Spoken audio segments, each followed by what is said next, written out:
and pay attention to every detail. It's tricky because there is so much variance in poker, and crazy things happen every single poker session. And so things that, look like impossible. And so it's hard to differentiate. So you do need to, trust who you're playing with. Hey guys, it's JC with DropTheBook. I'm sure you're already betting this NFL season with DraftKings, FanDuel, or your local bookie. It's time to drop your book and bet juice-free. You're getting screwed by the juice. It's crushing everyone. It's crushed me in my sports betting history. And now I'm betting juice-free with my friends on DropTheBook.com. You can add me at username T1000. Start your 1-week free trial today, and let's gamble on a fair platform. Hello, what's going on? All right, we're just going to jump right into it. Portland Trailblazers. All right. My favorite team. Yeah. I only support teams with integrity, honesty, hardworking organizations that play by the rules. Fuck yeah, dude. That's my motto. He's a big fan. Let's just... I'm a huge fan. All right, so if you watch this podcast, you're probably familiar with what's going down. Portland Trailblazers coach Chauncey Billups charged in illegal poker operation tied to the mafia. Keep what? Going. Heat guard Terry Rozier Wait, also that's charged. true? Portland Trailblazers head coach Chauncey Billups is amongst those charged in an illegal poker operation tied to the mafia, while Miami Heat guard Terry Rozier is among several people charged in separate but related illegal gambling cases, authorities announced on Tuesday. Fake news. Charged in a... He would never. Billups has been charged with wire fraud conspiracy and money laundering conspiracy. Both have immediately been placed on leave by their teams. The NBA said, "We are in the process of reviewing the federal indictments announced today." The NBA said in a statement. Terry Rozier and Chauncey Billups are being placed on immediate leave from their teams, and we will continue to cooperate with relevant authorities. We take these allegations with the utmost seriousness, and the integrity of our game remains our top priority. JC Templeton, what are your thoughts, dude? It said allegations. It said allegedly. Yeah. It could be fake. Are they in handcuffs? Could be fake. They are in handcuffs. Okay. They are in handcuffs. Well, I feel pretty stupid for wearing this shirt now. It's just trying to support my favorite team. No, yeah. So it's...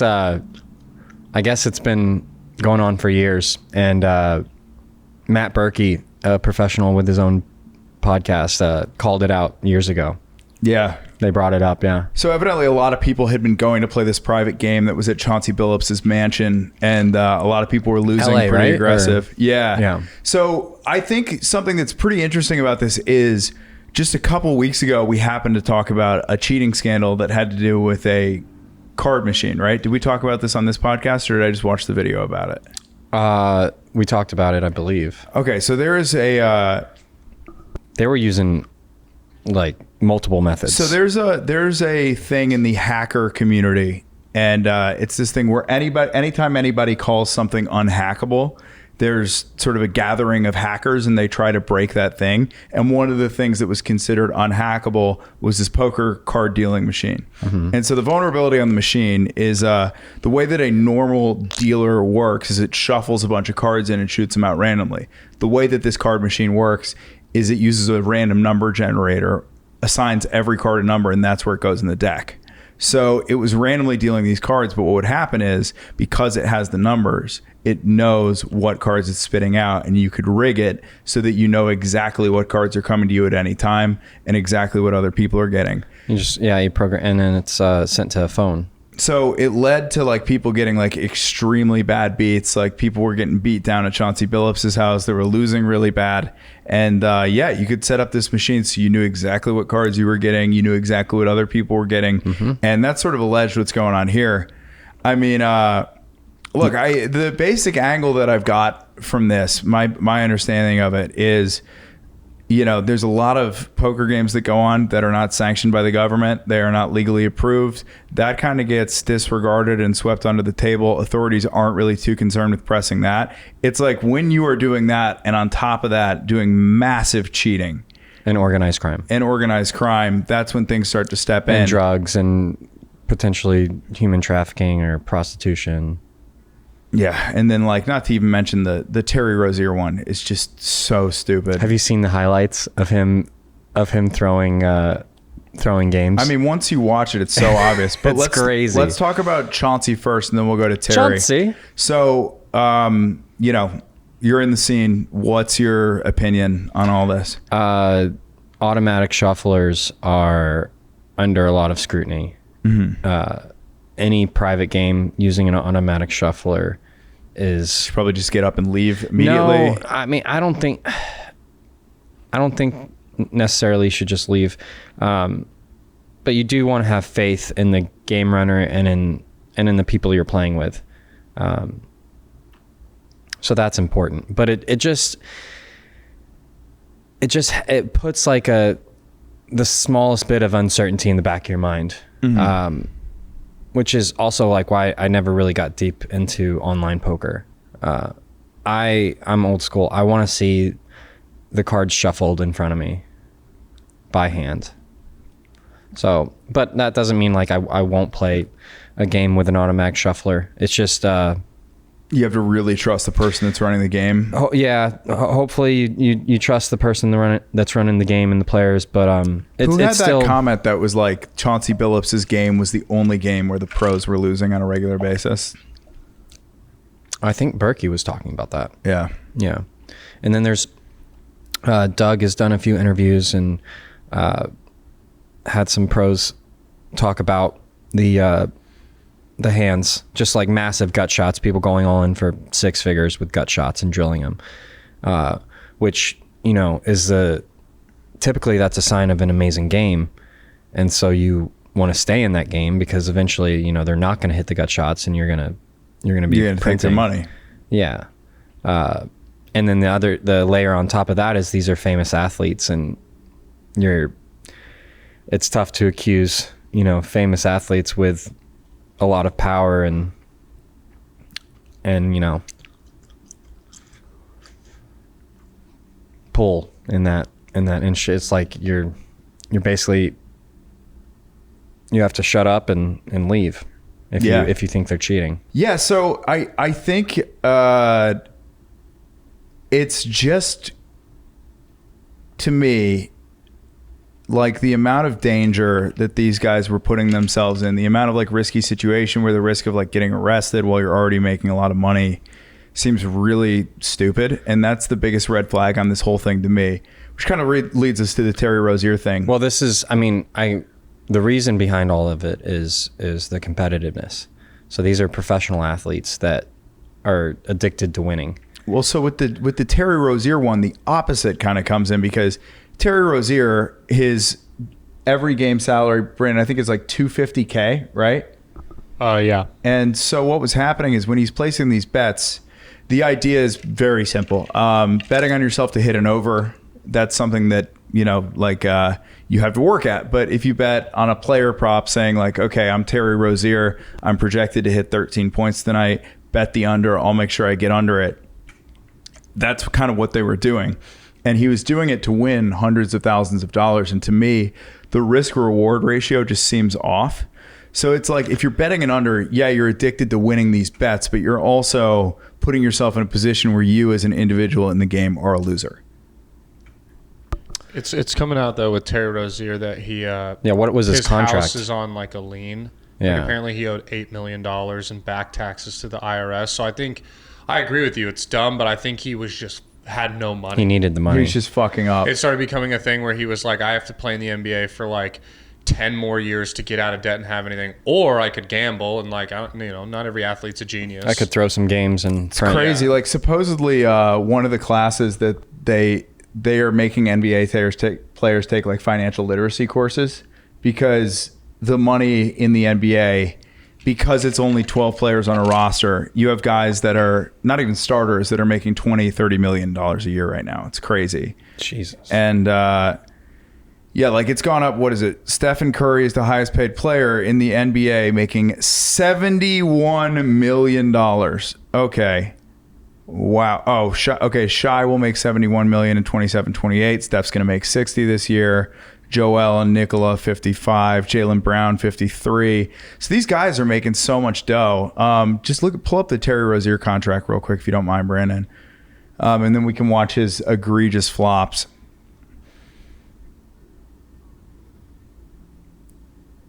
Yeah, a 4-year contract averaging about $23 million a year, and you can't get it together.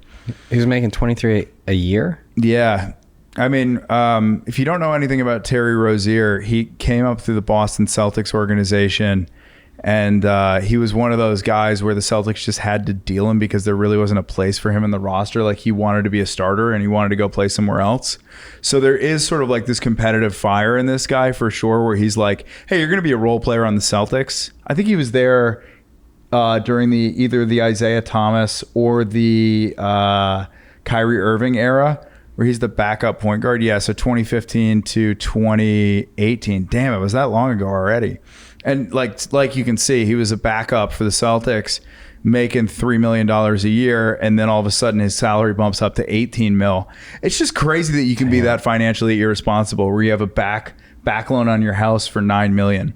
And it's like, dude, on top of that, if you're doing these types of things where you're trying to play the under, you're devaluing the future value of yourself as an NBA player. So who knows what the fuck was going on with him? I mean, to me, the most likely thing seems to be just mob involvement or something. Yeah. Yeah, he was definitely in some trouble.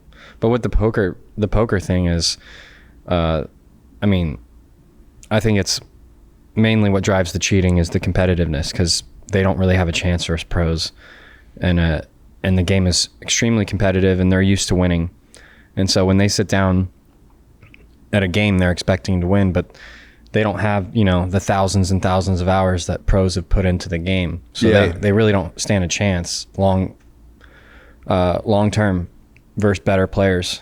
So a lot of them, or some of them, you know, switch to cheating. I think it's so it's just the long-term competitive thing. And I mean, there's a long standing history of NBA players that are big in gambling. Like, you hear stories of Michael Jordan back in the day, like smoking cigars and betting on the golf course and playing like 36 holes before like playoff games and stuff. So there's a history of it. But man, I mean, as Brandon pointed out earlier, dude, I think when you think about and you watch these highlights from Terry Rozier, in retrospect, it's unbelievable that like people weren't calling this out as like blatant flopping. So let's let her rip. Here he comes. Look at that. Wait, yeah, Brandon, go back. Show that one again. Holy shit. That one is great. Dude. I like the over drastic head lean. What is... Wow, that is bad, dude. So apparently the sportsbooks picked it up right away. Okay. Like the irregularities with the action coming in on, because I'm sure Rozier unders. The bets that are coming in on individual player props are probably not that crazy. Well, not yeah, that and much they're money. typically consistent, you know, and they probably escalate as the player has more fame. So like, there's going to be more action on the LeBrons and the Steph Currys. And Terry Rozier, reasonably famous, but by no means superstar. Yeah, and then if all of a sudden there's $200,000-$400,000 coming in on his unders and they're hitting, I think they notified the NBA right away. Yeah, that was what happened to DeJounte Murray, who's Jamal Murray's younger brother. Not a relevant player, backup guy, I think for the Raptors. Just all of a sudden there started coming in $100,000 bets on like DeJounte Murray under 5.5 points, and it's like, yeah, who is betting $100K on that? You're making such an obvious, criminal. Yeah, it's so obvious. Cheaters, man. Yeah, it's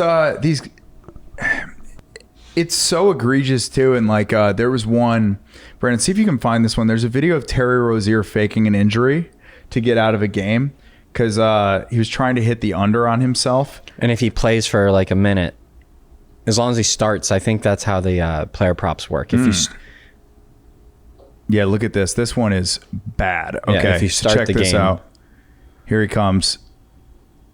Watch this. Boom. Going down the court. Everything is fine. Which number is it? Right, he's right there. Look at him. So ready? I am hurt. Check this out. Yeah, he played He's going to take a little step. half the first half. Oh, goes down. Oh, my ankle. He's like, maybe I tweaked it. And then here. Oh. I mean, dude. Oh, take me out, coach. And then he came out of the game after that. Yeah, he's just like walking slow. Yeah, just go up for a layup and hurt yourself. There's so Fall much down. jumping in basketball. It's so easy to fake an ankle injury. Yeah. Yeah, I mean, dude, just it's pretty egregious. Take a dive. So, I guess let's talk about just cheating in home games. Have you run into that before? Have you ever been in a situation where you're like, they're rigging the table here, this is not good? So 3 instances come to my mind. One, we talked about a while back where I got robbed by a guy that just grabbed all the money and put a knife on me. And then 2. So for people that didn't listen to that story, what was the context on that one again? You were a young kid in Florida? Young kid playing a private game. It was there's cash on the table. We got down to heads up, and it was like an all-in pot with like $600 or $700 in cash on the table. And the guy stood up. He lost, and I won. And I went to grab it. He stood up, put his hands on it. I like leaned back, and then he pulled out a knife and then gathered the money and like put it in his chest and then walked backwards. Just walked out. Yeah. So I mean, that's not cheating. That's just robbing me. But and then in Florida also, there was a guy that was caught in one of the games I played bringing in chips. So bringing in the same types of chips that they used, like big denominations, and sneaking them into sneaking them into his cash out. So either sneaking him on the table, or when he went to go cash out, putting him in a stack kind of thing, so you could cash out for So that doesn't thousands affect more. the players on the table, but it does affect the person running the home game. It affects the game runner. And then the third one, I wasn't involved, but Maddie was cheated, and another buddy of mine, Drew. They were cheated in a home game by a rigged deck and a phone. So the guy would sit in the 5 seat directly across from the dealer and have his phone set on the table. And when the dealer would cut, so I think the dealers weren't on it too. The dealer would cut the deck and put it somewhere in front of the phone. The phone would read the deck, and then the player could look at the phone and know exactly what position each seat was going to get at showdown. Wait, so how does the phone read the deck? RFID, some kind of technology. There's something in the cards. There's something in the cards that that an app on the phone can read, that can connect to the deck. Yeah. And then it can tell you who's going to get first in the hand. Like, let's say, seat 3 is going to win this hand. Seat 5 is going to get second place. Seat 1 is going to be, 4th. So as long as you know what position you're going to finish in, and you know who else, where the order is, you can play the hand out. And as long as you're versus someone that's in a lower ranking than you, you can just go down to the river and know you're going to win the hand. Damn. Yeah. Yeah, I mean, so I just watched the movie Casino last night. Obvious classic. Robert De Niro, yeah. Robert De Niro, Scorsese classic. One of the best gambling movies ever. It's unbelievable. But the depiction of cheating in that movie, like there's one where a guy is looking at the guy at the blackjack table, and the dealer, they're looking for like weak dealers, so the guy would pull his card and his whole card's up too much, and they're signaling. But also like that level of signaling, right? Like if you and I are playing together in a home game, we go in together and we go, all right, we can give ourselves a little bit of an advantage by me just going like this every time I have an ace, or like this every time I have a 2. So we both know what each other have for cards. Is that sort of like low level cheating still existent? Are people still doing that type of stuff? Yeah, guys come into the card rooms all the time and try to play together, or sit in seat 1 And when the dealers, if they find a weak dealer, they can kind of like sit low and see the cards as they're pitched, kind of see underneath them. That's another way. Now, if you get caught doing that, are there like are the police brought in, or are you just kicked most of the time? You're just banned for life. Yeah, you just get a life ban. I think the guy that cheated my friends back in Florida got an old-fashioned treatment. Really? Yeah, I think they taught him a little lesson. That's kind of sick. Yeah. Well, Drew, my buddy Drew's not a guy you want to mess with. And I think he put him, he got in the back seat of a car, and the guy that cheated him thought they were, buddy, and he didn't know that they knew. And I think he might have hit him in the face a few times. It's a good old fashioned, man. Like in the movie Casino, break the guy's hand. Yeah. What hand do you shuffle the chips with? Can you do that with your left? No. Break his right hand. Do you want the money, or do you want the hammer? I think that's what he told him. Yeah. Yeah, no, he brings the guy in, he breaks the first guy's hand, and then the second guy comes in, he goes, you can keep the money, or you can keep your hand. What do you want? Yeah, and he goes, like, if you keep the money, keep the hand. Yeah, if you keep the money, you get the hammer. Yeah, man. I mean, you just kind of wonder, like, what are like some cheating things that people tend to get away with that are like hard to pick up on? I mean, so the latest was Mike Postle, and he was doing it on streams. He was looking in between his lap, and his phone was in his lap, and he was getting signaled from either the production crew but he had I can read this out. In late 2019, Stone's Gambling Hall, located in Citrus Heights near Sacramento, California, came to prominence due to a cheating scandal that became known as Postle Gate. Mike Postle was publicly accused of cheating in poker games he participated in during live stream events hosted at Stone's Gambling Hall. Stone's live stream poker games utilized playing cards with embedded RFID sensors that scanned the playing cards and transmitted identifying information, the card suits and ranks, into the live stream's technical control room, and the play-by-play announcers and color commentators, casino management, and live stream supervisors also had access to real-time identifying information of otherwise unknown face-down cards. So they were using this stuff basically to like just have it on stream so that they would know what cards were up, and he was picking up that info. Yeah, and he wasn't smart about it. He basically had like an unobtainable win rate. They showed his graph, and Doug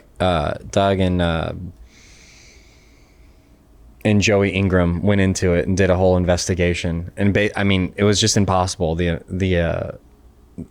win rate was insane, and he would just always make the right move. So litigation, $30 million class action lawsuit dismissed, anti-slap. In a notable hand, Postle photoed a strong hand that happened to lose to a stronger hand held by someone else instead of calling, which prompted Brill to state, "It doesn't make sense. It's like he knows. It doesn't make sense. It's weird." Yeah. Yeah. So how do you kind of tell the difference between like a really strong fold and someone that's kind of like, okay, that's fucking cheating? Is it just happening too often? It's happening in a situation where like you would just like even the solver would go in. Not necessarily, because there are incredible players out there that make incredible folds that, the majority of the poker community could never make. And then vice versa, they make, heroic bluffs that seem suicidal, that work. It's just, you really need to trust who you're playing versus. You need to trust who you're dealing, like who's running the game, who's dealing the game. This is, why your reputation is so important. Yeah. You got to trust the game runners and the dealers. Well, what's going on? Because that dude that got in trouble for the Baccarat scandal, right? He was the professional Baccarat player that was not.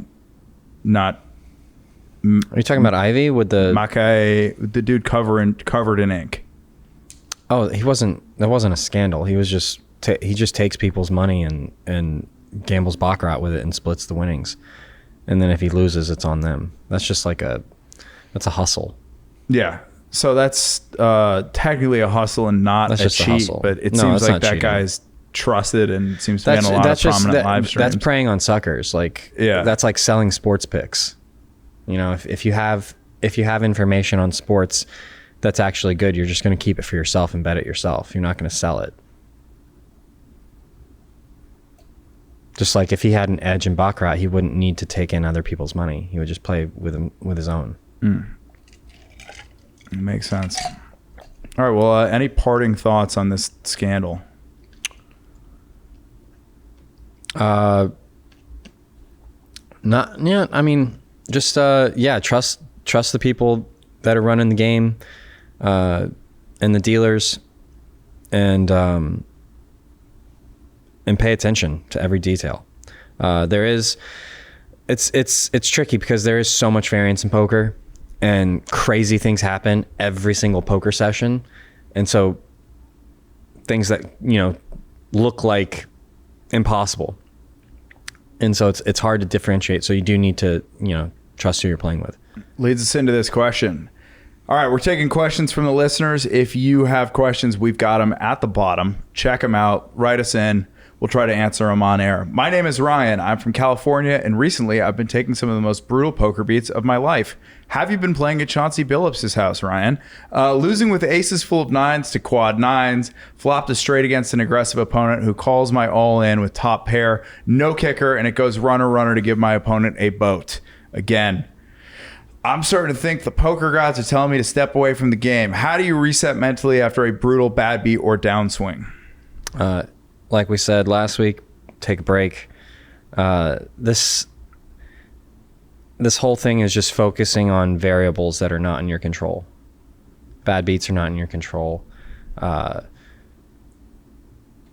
classic one that grinders will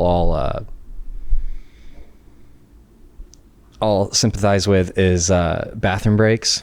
So I remember having these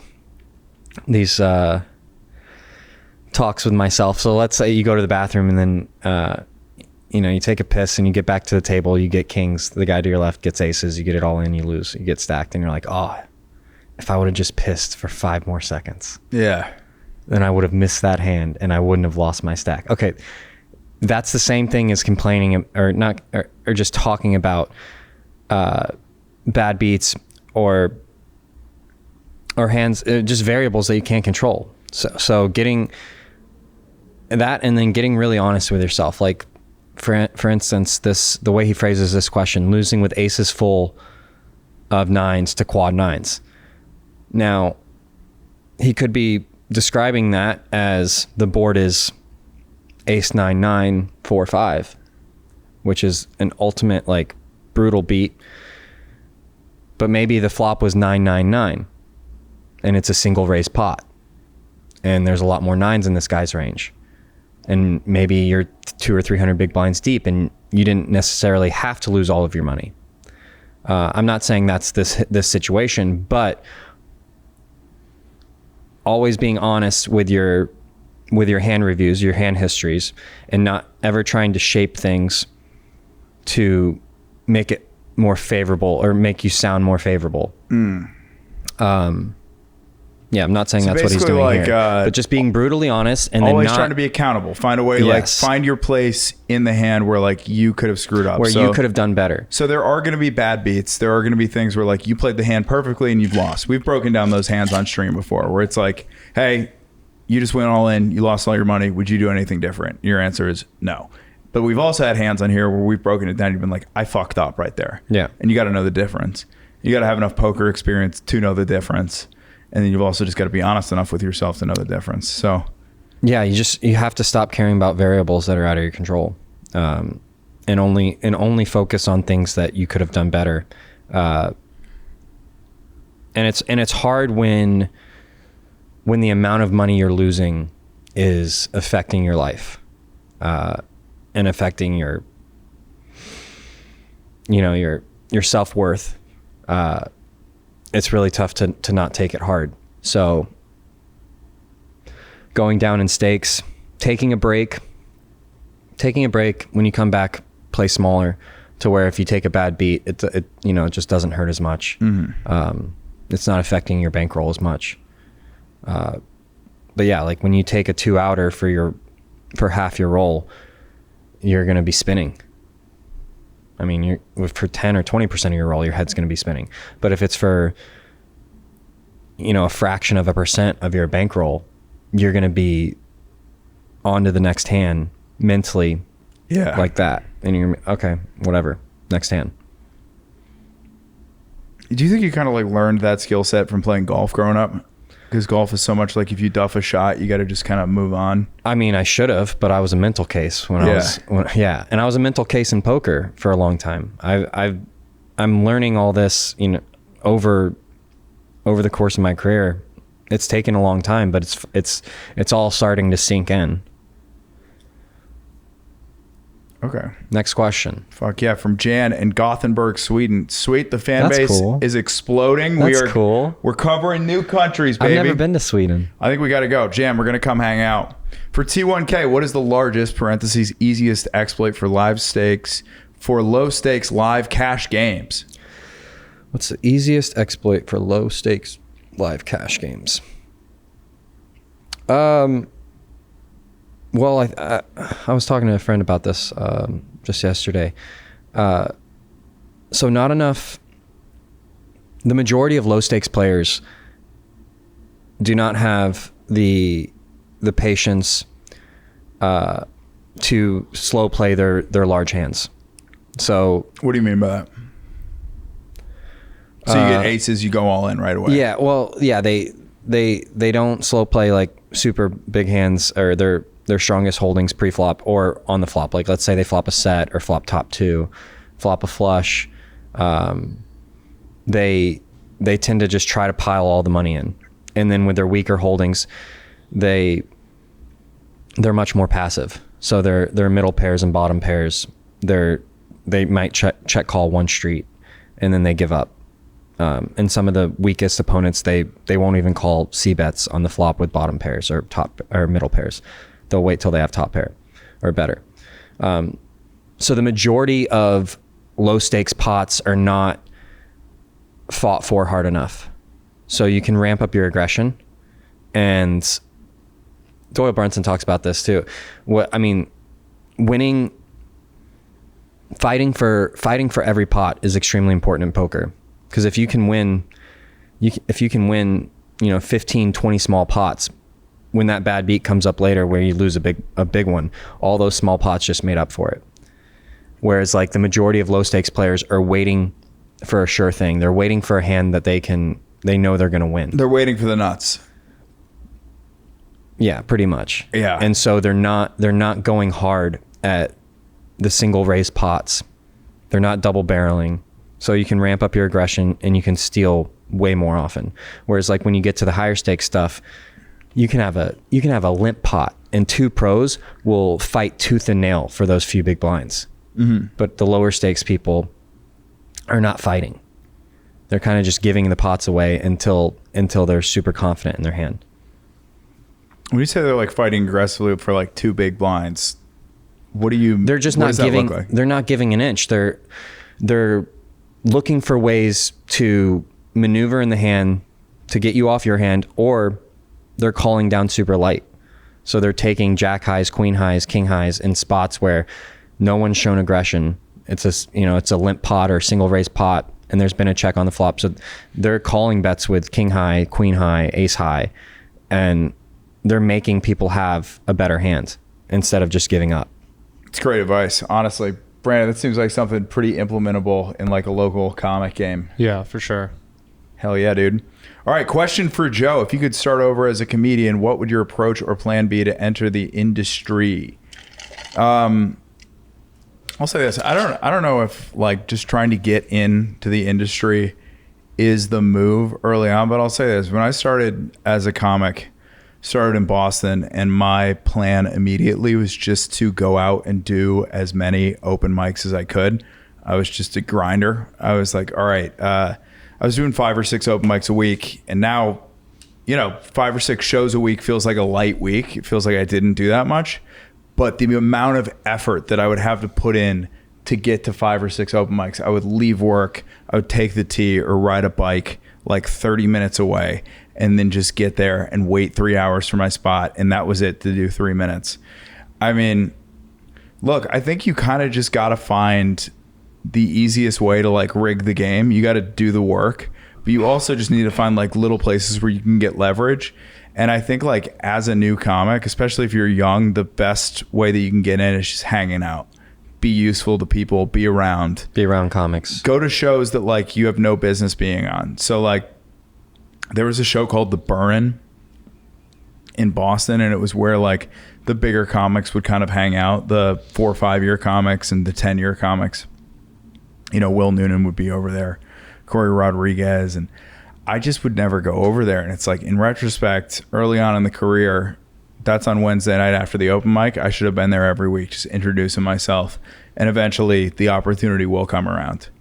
Because like, it's just a lot of time. It's a lot of time to dedicate to a craft just to get cumulatively 20 minutes on stage. Yeah. Where right now I can walk out and get that on Monday or Tuesday, no problem. That reminds me a lot of being in my early 20s in Florida, driving up to Derby Lane, St. Petersburg, Hard Rock, and just playing 1-3, playing 2-5, seeing the private 5-10 game. And every week I would go up to it and I would ask to play, and they would say no. And I did that for months and months and years. And I was just always around because I wanted to play bigger and I wanted to play for a living. And that was the juicy game. And they knew I was a low stakes grinder, but I just stayed on it. And eventually, you know, when they would let me out hang out with them after, I built some friendships, and eventually we all became, I mean, when you're always around, eventually just, you know, people are, for the most part, like good-hearted and nice. Yeah. Even people, you know, living on the outer banks of you know, in the shadows, you know, criminals. There's still a lot of good-hearted people, and if you're around 100%. all the time, you just become friends. And then eventually, I got into the game, but I was just hanging around for years, and then eventually I got in. Well, Brandon, for you, right? Like, if there's a kid, you got your, you know, Monday show at East Austin or your Thursday show at East Austin. If you see some guy that's hanging around in front of the club like once or twice, you're like, whatever. But if the dude's around for 3 months, eventually, or if he's there like all the time for a year, you're just gonna, you throw him 5 minutes at some point. Yeah, probably. Yeah. Just being around. I mean, I can think of guys like that where you just have like seen them enough and they're cool, and they didn't immediately just be like, "Oh, could I do a spot, please?" They were just chill. It's shitty. Yeah. Like it is because it's funny hearing it. It's like, that is great advice. It sucks that the advice is basically just like wait around and hope. yeah. Wait around and But hope, it is man. like the only other comedy advice I'd give is like immediately start a show. Like if you move to a town and you want to start comedy, whether it's Austin, LA, New York, your small scene, go to the most popular area with bars and walk into every bar that day, and one of them will probably take a risk on a one-off show and run a good show, and then trade. That's the easiest way to get up fast, is have stage time to trade. I mean, dude, I've talked to you about this. I was like, bro, if you start stand-up again, like the easiest way to give yourself like a natural advantage, if you've got the money to do it, would just be do a free show and then just spend $250 a week on ads and make it packed out and just lose fucking money on that show, but have everybody know, hey, this is the greatest Wednesday show of all time. It's always completely full. Everyone's there. All the comics get paid well. And just do fucking 15 minutes on it every week and get to know everybody in town through that. That's what we did at bomb Rockies. for 15 minutes and then have good comics come up. Yeah, it's the way to do it. It works. Yeah, that's what we did at Rockies. Yeah. Just having stage time. I mean, for a while, we were just like, if it was a bad week with tips, we'd just be like, all right, we have to pay the comics out of our pocket, but it was stage time. Yeah, free stage time. Yeah. Free stage time, baby. All right, next question. If you could swap poker minds with any player for one day, who would it be and why? I'd love to get in your head for an afternoon. See what's up. Experience the tism for myself. Who you got?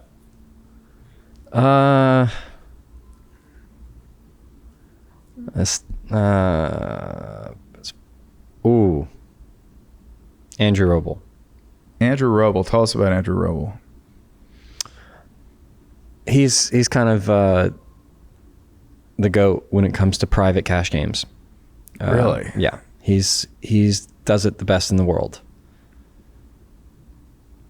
So what makes you really good as like a private cash game player versus just like a anything else? He's built his network that he's built up, and I'm sure the majority of his network he considers friends, like close friends, or just some of the wealthiest poker players in the world. And this is unconfirmed, but what I've heard is how he operates is, so he's the game runner. He pays for everything. If they play on a yacht in Greece, he pays for the yacht. He pays for the staff. He sets it all up, and then he invites the players, which are his friends. And how he makes his money is by just playing the game. Wow. So there's no fee, there's no rake, he doesn't take anything, but he plays the game. And I think he's been doing this for a long time. He plays in the juiciest, biggest games in the world. I think he's slowed down his poker career, and he's more of a family man now. But I'm sure there was years where he was, playing every single week, doing with this setup. And I mean, it's unreported, but it seems like he's probably made north of 9 figures doing this. Damn. Yeah, in the 9 figures. And if you ever see him play high stakes cash, it looks like he has, a bankroll with hundreds of millions of dollars in it. There's no amount that nothing scares him off. There's no amount that shakes him. Yeah. And he'll just, reload a few million and cover everyone and be the most aggressive player on the table. And he's one of the sharpest players, I think, on the planet. Seems like a guy like Casino Royale would model some of the games off. Right? Yeah. So I would like to be in his head for a day. Hell yeah, dude. That's a great answer. Not the player I was expecting. Yeah, he's more someone that I idolize in the private game scene. Hell yeah, dude. When you were at the top of your game, what made you decide to pursue cash games instead of tournaments, and what factors should you consider if you were deciding between the two? Oh, cash. Always cash. Because tournaments, it's usually like there's so much just taken out by the runners, right? Like the prize money compared to the entry fee is pretty off. So the rake is high in tournaments, but what's so enticing about tournaments is the glory, the trophy, winning first place. It's a bigger high than you could probably get at a cash game. So, I mean, it is. Sounds like the difference between Kill Tony and just grinding stuff, So the only equivalent that you get to it in a cash game, which I've experienced both, is playing a long session and winning pretty much every chip on the table, where like the game starts and let's say whatever it is, 10, 15, 20 hours later, you pretty much have all the chips and you've felted everyone. Yeah. And there's just no one else to play. You play from 9, you get to 6, you get to 4, you get to 3, then you're heads up with a guy, you take all, you stack him, and you just have all the chips. That's tournament style. I've had that. It doesn't happen a lot in cash, but it's probably happened a dozen times to me, and it's a great feeling. But still, winning a tournament was a higher high. So that's kind of like why people chase tournaments. But profit wise, your ROI is just going to be so much higher in cash. Like I said, I had close to 400K in cashes in tournaments, and at the end of the day, I was broke. The expenses eat you alive. You're always eating out. You're always flying. You're always staying in a hotel. The variance is so much higher, where you can just lose 20 buy-ins straight. In a cash game, it's much harder to go on that big of a downswing. Yeah.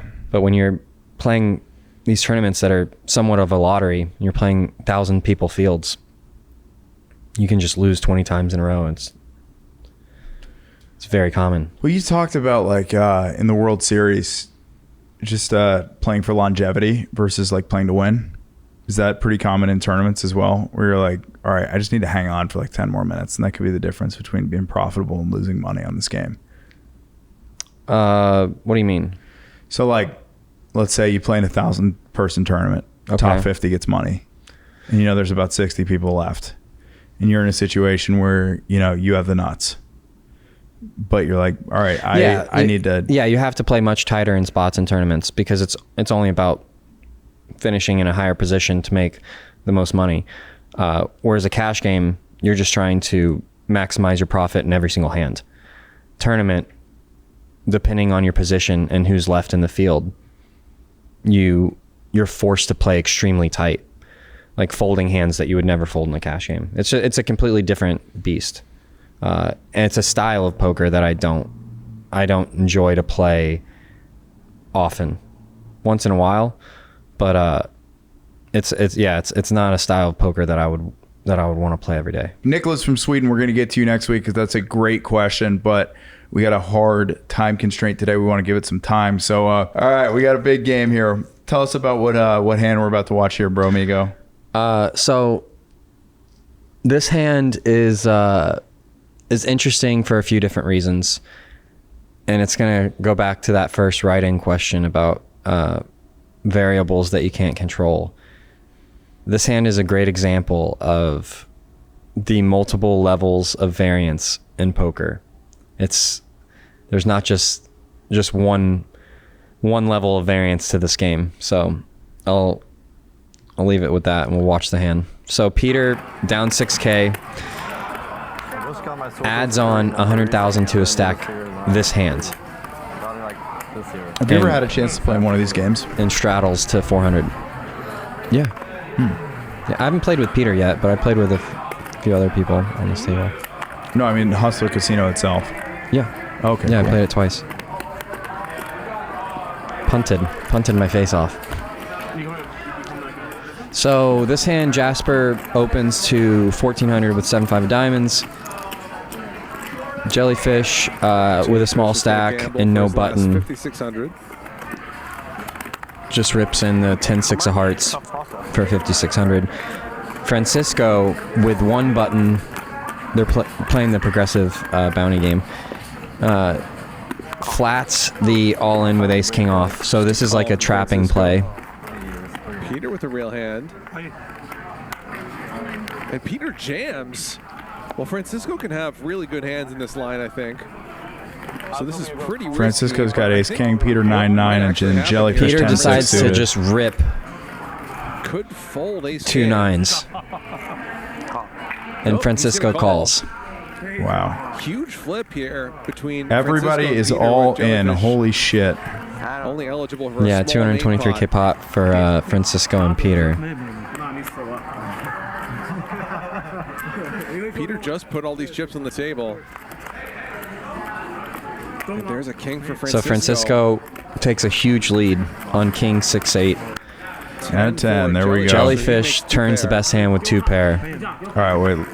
And then, okay. So now What a board. Peter needs a 9 or a 7. For Jellyfish, so he makes 2 pair. Francisco needs an ace or a king. There we go. Oof. So Peter hits his 9. Nines on the river for Peter. Wow. Now watch how Francisco handles this. Who scoops? River, oh my God! Ah, that's good, good. Okay. What a wild hand out of nowhere. I can He's all smiles, Quite a man. run out. Yeah, class act. Do you think that's genuine, or do you think It's genuine. He has respect for the game. That's poker. well, it seems like it's a combination of being a class No. act and also having the financial stability to be in this situation? And that goes back to the other Yeah. that goes back to Me the and first Brandon would not question. be going, hey, what really great job. Yeah, I'd be like, fuck you, I'll kill you. I'd be the guy with the knife running out with the money. If you put your hands on the chips, these aren't going anywhere. Yeah, these are mine, dude. Wow, a 9. so You're so great at this. I love you so much. There's just so many levels to this hand. Again, so this is obviously someone that has, Francisco has respect for the game. He's played a lot of poker. He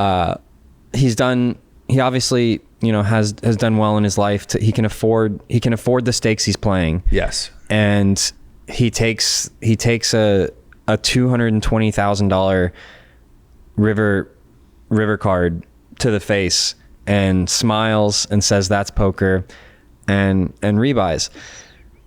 Obviously, not a lot of people are in that position that are trying to grind poker financially, but it is a good indicator. Like, go down in stakes to where you can handle the variance that poker throws at you more gracefully.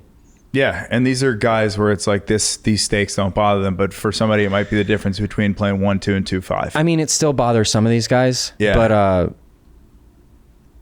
But I mean, I think that it depends on the individual. Like, some people are just angry people. I think Francisco is just a happy, nice guy. Phil Hellmuth, like when he takes a beat, he's goes, not oh, a great motherfucker. He's like one of the worst losers in poker. Yeah. He's not graceful about losing at all. But still widely respected because of his. Or no? I mean, I've heard off the felt he's an extremely nice guy. Really? I've never met him, but he has his competitive fire, turns off a lot of people in the poker world, especially in the cash game scene. Yeah, I mean, I'm sure there's some people that but I've heard hated playing with Kobe Bryant because it's just too much. I've heard he's just an absolute pleasure off the felt, and he couldn't be a nicer human. But yeah, I've never met him. Yeah, like Larry Bird or Kevin Garnett, where you're like, yeah, dude, fucking psychos, psychopaths. Yeah, but supposedly very nice, cool guys. Yeah. All right, I think that about does it. What a great episode, boys. We did it again. Again, if you have write-in questions, hit us up. And you know what? I'm actually going to make a special request from the listeners here. Look, we've been going all in with the thumbnails and the titling. We're actually starting to put effort into the marketing of the pod, but we got to get it out there. So if you made it this far, just drop us a comment saying literally anything at all. We will respond. Joe's gay. I am gay. And not secretly anymore. Me and JC have been living together in this apartment, and Brandon is our third. It's good. Thank you. Just sit in the chair. Yeah. Bye. Bye.